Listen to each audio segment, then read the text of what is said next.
Sir, bakit ka po nagnenegosyo at gano'n katagal ka na nagnenegosyo? Kataon nyo, ang isang negosyante, kaya yan ay nagnenegosyo, number one, para kumita ng pera. Yan ang purpose. Para ang isang negosyante, kaya yan nagnenegosyo para kumita ng pera.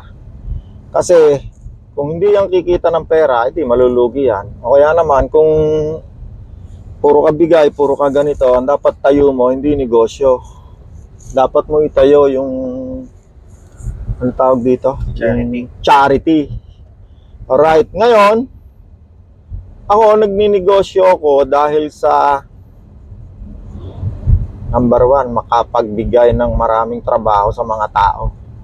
Kasi ang negosyante, ang isang negosyo, pag yan ay nagbukas ng negosyo, maraming kukuha yan ng trabahador.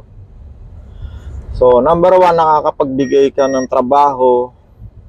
Number two, nakakatulong ka sa pag-unlad ng ekonomiya ng ating bansa. Kasi babayad yan lahat ng taxes. Daming klase ng tax na babayaran ng isang negosyante. Pati yung mga empleyado, nagbabayad rin ng taxes yan. So, yan ang isang dahilan bakit gusto ko magkaroon ng maraming negosyante para unlad ang bansa.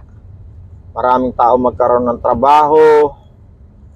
At nasa ganoon, yun namang negosyante, kikita siya, magkakaroon din siya ng kakayanan na tumulong naman sa kanyang kapwa. Eh siyempre, una niya tutulungan sarili niya, makapag-aral mga anak niya, yung mga kailangan niya sa buhay, mangyari. Pero ang kita sa negosyo, hindi lang yan dapat sa sarili mo. Meron tayo tinatawag na social responsibility sa mga secular.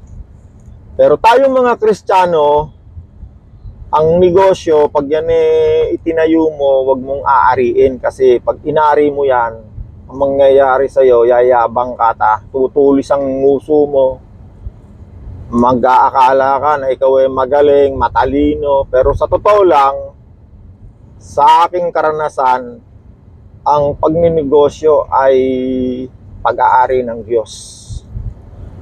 Kaya, yung kikitain mo ron, dapat may portion ka doon na ibabahagi mo sa mga nilikha ng Diyos.